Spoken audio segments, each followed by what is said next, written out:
रात डीआईजी आजमगढ़ ने लॉकडाउन का रियलिटी चेक किया। शासन के आदेश पर पहुंचे डीआईजी आजमगढ़ ने फुट पेट्रोलिंग कर बलिया में लॉकडाउन का रियलिटी चेक किया।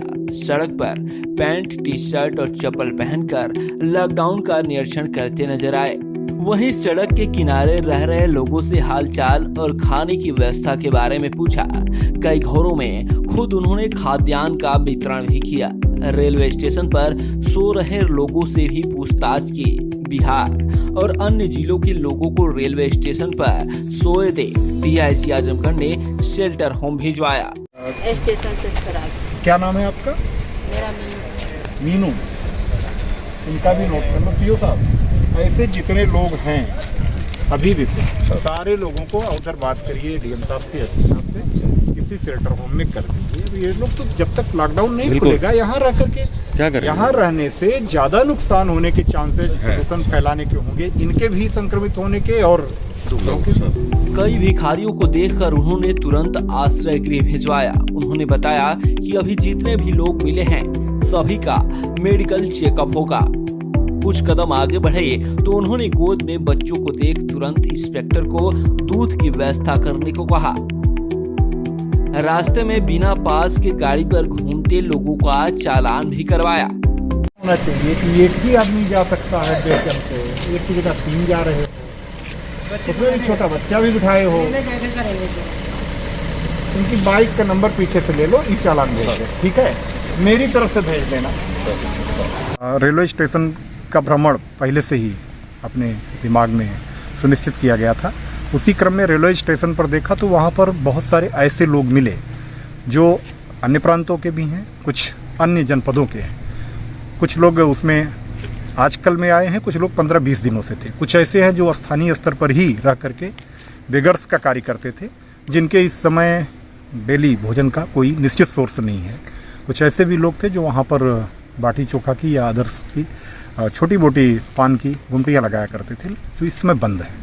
ऐसे लगभग 40 लोग वहाँ पर मिले, जिनमें छोटे बच्चों से लेकर के बूढ़े लोगों तक की संख्या थी। उनसे बात की गई और उनको बात करके हम लोगों ने एडिशनल एसपी से बात करके यहाँ के शेल्टर होम में रखवाने की प्रक्रिया प्रारंभ करवा दी। उसी क्रम में पहले उनको रैन बसेरा में रखा गया है, जहाँ पर मेडिकल चेकअप सुबह करने के बाद उनको शेल्टर होम या जो भी हमारे आइसोलेशन सेंटर्स बने हैं वहाँ पर क्वारंटाइन स्थिति में रखा जाएगा। आगे भी उनका स्वास्थ्य परीक्षण के क्रम में जो भी आवश्यक कार्रवाइयाँ होंगी वो सुनिश्चित होंगी।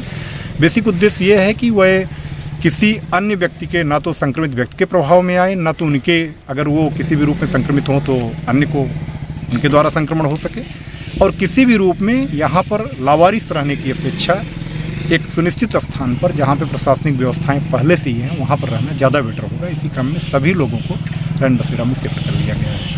जी सर, सड़कों पर चल रहे थे, एक परिवार से आपने मिला, जो परिवार की एक महिला ने कहा कि हमको 500 रुपये किस एवज में मिला था, जो मैंने राशन वो कर लिया, अब ख़त्म हो गया है। तो वो क्या महिला आपसे क्या वार्ता हुई? देखिए, ये हम लोगों ने घूमने के क्रम में कुछ लोग जो परिवार के अपने झुग्गी झोपड़ियों के सामने बैठे हुए थे, उन लोगों से बात की गई तो उसमें से लोगों के बारे में सामान्य जिज्ञासा बस पूछा गया कि उनके पास राशन है या नहीं।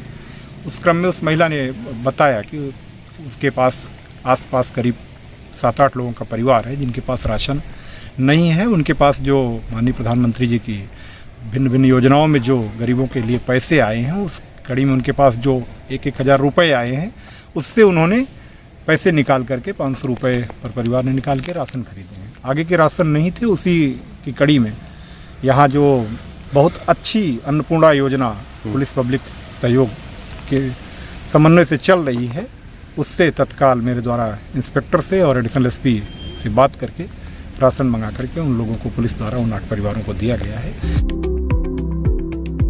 एजे न्यूज के लिए बलिया से मनोज राय की रिपोर्ट।